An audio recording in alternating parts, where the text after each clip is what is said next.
Olá, meu amigo e minha amiga que me acompanhou aqui durante todos esses dias. Poxa, que pena, estamos chegando ao encerramento da nossa programação.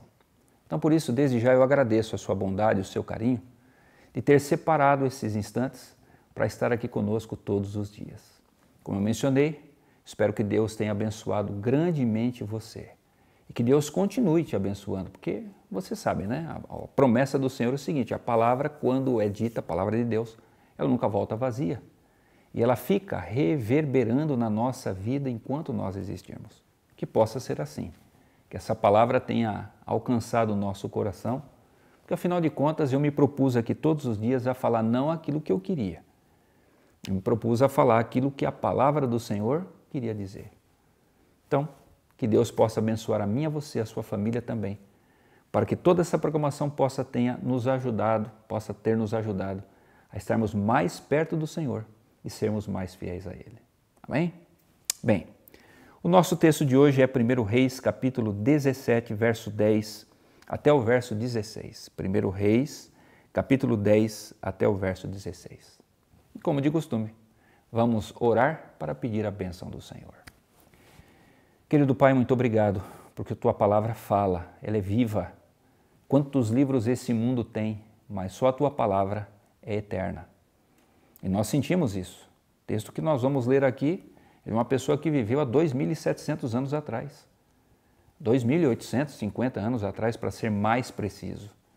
Mas nós louvamos e bendizemos o Teu nome, porque o exemplo dessas pessoas com certeza vai mudar o nosso coração, a nossa forma de pensar e nos levará a ter a mente de Cristo. Então, Senhor, abre a nossa mente para que isso aconteça, possa ser o milagre de hoje na nossa vida. Abençoa cada família, abençoa cada componente dessas famílias que aqui estão estudando a Tua palavra. É o que nós te pedimos por Jesus. Amém, Senhor. 1 Reis 17, verso 10 fala assim: Então ele se levantou e se foi a Sarepta. Chegando à porta da cidade, estava ali uma mulher viúva apanhando lenha. Ele a chamou e lhe disse: Traze-me, peço-te, uma vasilha de água para que eu possa beber. Indo ela buscá-la, ele a chamou e lhe disse: Traze-me também um bocado de pão na tua mão. Porém ela respondeu: Tão certo como vive o Senhor teu Deus, nada tenho cozido. Há somente um punhado de farinha numa panela e um pouco de azeite numa botija. E vês aqui, apanhei 2 cavacos e vou preparar esse resto de comida para mim e para o meu filho. Comê-lo-emos e morreremos. Elias lhe disse: Não temas, vai e faz o que disseste, mas primeiro faze dele para mim um bolo pequeno e traze-mo aqui fora. Depois farás para ti mesma e para teu filho. Porque assim diz o Senhor Deus de Israel: a farinha da tua panela não se acabará, e o azeite da tua botija não faltará, até ao dia em que o Senhor fizer chover sobre a terra. Foi ela e fez segundo a palavra de Elias. Assim comeram ela e a sua casa muitos dias. Da panela a farinha não se faltou, e da botija o azeite não faltou, segundo a palavra do Senhor, por intermédio de Elias. Queridos, essa história é muito conhecida, e para mim o tema dela é: quão fiel você vai ser na sua realidade, seja na prosperidade ou seja na dificuldade. E para exemplificar isso, eu quero usar o exemplo de 2 mulheres. A fidelidade da viúva de Sarepta e a infidelidade de Jezabel, a rainha de Israel. Então, a infidelidade da rainha e a fidelidade da plebeia. Como é que nós entendemos isso? Vejam, primeiro, as 2 eram da mesma região, Tiro e Sidom. Ambas eram ali daquela região, uma região extremamente idólatra, né? Tanto que elas também vieram desse tipo de cultura. Era uma cultura idólatra, em que se adoravam a deuses de pedra e barro. E como é que eram essas adorações? Primeiro, eles iam atrás desses deuses e ofereciam ofertas, ofereciam sacrifícios para que os deuses os abençoassem. Era uma religião de troca, né? A busca pela prosperidade. Era a teologia da prosperidade ali, a olhos nus, né? Era assim que se vivia naquelas regiões. Era assim que se buscavam os deuses, principalmente ao deus Baal e a deusa Astarote, que era marido e mulher ali naquela cultura, né? E assim as 2 pensavam. Só que disso para as outras coisas, aí uma mudança incrível. Aí você vê o que é uma mulher sendo fiel e o que é uma mulher sendo infiel. Primeiro, Jezabel viveu para instaurar a idolatria em Israel. Ela fez de tudo para que o povo de Israel se prostituísse àqueles deuses de pau e pedra, aqueles deuses carniceiros, aqueles deuses sanguinários, que eram normal ali da região de onde ela veio. Ela fez o marido construir, Acabe, que era o rei de Israel, ela fez ele construir templos para adoração a Baal, ali em Samaria, que era a capital do Reino do Norte. Obrigou o rei a instituir um sacerdócio idólatra. E pelo que a Bíblia mostra, mais de 400 sacerdotes para ministrarem ali nos ritos, a Baal. Curioso é que a viúva fiel, ela renunciou à idolatria e decidiu confiar no Deus Jeová, o Deus criador do céu e da terra, o Deus do profeta Elias. Incrível, né? Uma era rica, era rainha, poderosa. Outra era pobre, simples, viúva, que tinha um filho que estava quase à beira da morte, de tanta fome que passava. Mas aquela que tinha tudo decidiu ser infiel. E aquela que não tinha nada decidiu ser fiel a Deus. Outra coisa curiosa, Jezabel viveu para perseguir os servos de Deus. E para ela perseguir não era uma coisinha simples, não. Mandava matar, tá certo? A mulher era risca-faca. Mandou matar e prender todos os estudantes da escola de profetas que Samuel havia instituído séculos antes. E ela perseguiu e fez de tudo, e principalmente quando veio a seca, para perseguir Elias, aí que ela foi para cima mesmo. Já a viúva fiel fez o quê? Acolheu o homem de Deus. Quando o homem de Deus apareceu ali na porta, ela acolheu, alimentou o profeta e cuidou dele durante todo o tempo em que Elias esteve ali. E foi fiel a Deus durante todos os momentos da sua vida. Veja que ser fiel não depende daquilo que você tem. Não depende da situação financeira, muito menos da situação social. Ser fiel é uma questão do coração, é uma escolha, apesar das circunstâncias. Outra coisa que me chama a atenção, veio a consequência das escolhas. A primeira consequência, Jezabel passou pela fome, 3 anos e 6 meses sem chuva. Então foi castigada pela fome, ela, sua família e seu reino.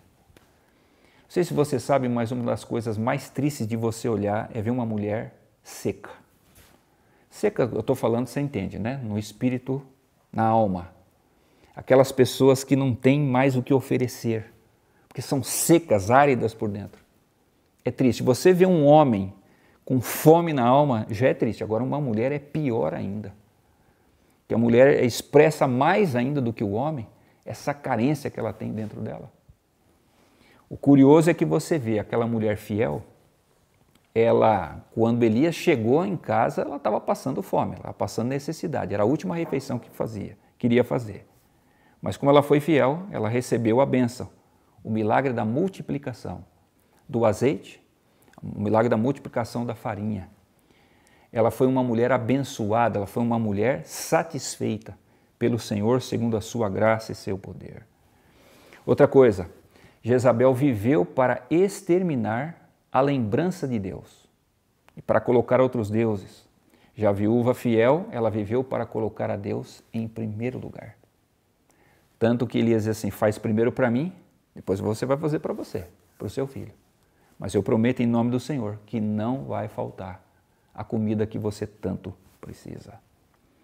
Outra coisa, queridos, lembre-se, pela fidelidade dessa mulher, ela teve um privilégio. Curioso, Jezabel foi má a vida toda. Viveu para essas coisas ruins que eu mencionei. Qual foi o resultado da sua vida? Um dia o marido vai para a guerra, Acabe, e ele tenta se esconder do exército inimigo. E manda o rei Josafá, não, você vai como rei, eu vou como um homem comum. Não teve como se esconder. Uma flecha que saiu lá desavisada, veio, o pegou assim entre as costelas. Ele tentou caminhar de volta até a sua casa, mas não teve jeito. Quando chegou em casa, tinha tanto sangue dentro ali do carro, né, de guerra, que os cães vieram e lamberam o sangue dele. Já estava morto, não teve o que fazer, foi enterrado. Depois foi o caso de Jezabel. Jeú chega no palácio e ela estava toda pintada, né? Quem pode imaginar o que essa mulher queria fazer com toda aquela produção que ela fez em volta de si? Mas Jeú disse o seguinte: olha, joguem ela lá de cima. Jogaram lá de cima lá do castelo. Depois mandaram: olha, como ela era filha de rei, vamos lá recolher o corpo dela e vamos enterrar. Mas quando os soldados chegaram, eles perceberam o quê? Que os cães haviam comido toda a carne do rosto ali de Jezabel. Quer dizer, a forma mais terrível que possa existir, a forma mais deprimente que possa ter para uma pessoa morrer e ainda ser, né, ser ali, entre aspas, homenageada.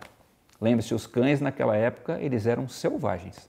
Não era como nós temos hoje o sentido do cão sendo um animal assim de estimação. Portanto, uma severa advertência do Senhor para o seu povo, a morte de Jezabel. Mas não parou por aí. Toda a descendência de Jezabel foi exterminada da terra. Todos os descendentes. Não sobrou um sobre a face da terra. Esse foi o resultado dela ser infiel.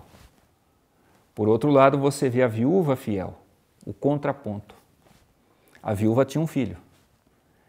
Ia morrer. Ela mesma disse: olha, eu vou fazer a comida, vai ser o último bocado aqui e nós vamos morrer de fome. Como ela foi fiel, Deus fez um milagre. O filho não morreu e ela não morreu. Passou-se muito tempo de abundância, mas um dia o filho teve uma doença e veio a falecer. Ela então vai atrás de Elias e fala assim: que pecado eu cometi para você me trazer uma desgraça dessa para a minha vida? Elias disse assim: calma. Elias sobe até o quarto e pelo poder e pela graça de Deus, Elias faz um dos maiores milagres que você tem no Velho Testamento. Ele ressuscita o filho da viúva, mostrando que todas as mulheres deste mundo, mais cedo ou mais tarde, podem perder seus filhos. Mas Deus está prometendo por meio dessa mulher que foi fiel, que um dia o Senhor vai ressuscitar os filhos de todas aquelas que colocaram o seu coração na fidelidade para com o Senhor. Isso vai acontecer quando? Quando Jesus voltar. Ele, ao ressoar da trombeta, né, quando ele falar, todas as tumbas dos fiéis desse mundo serão abertas e os filhos serão entregues para suas mães.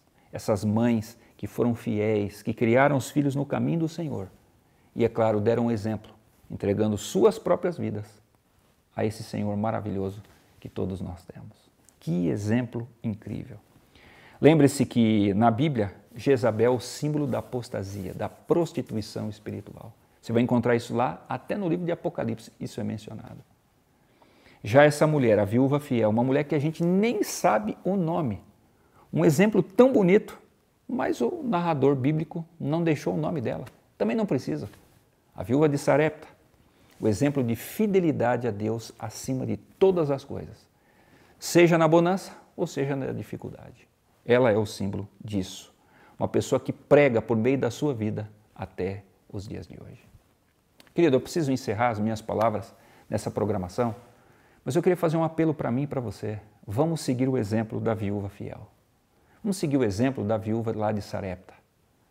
Ela não teve dúvida: se o Senhor precisa de mim, eu vou me entregar a Ele.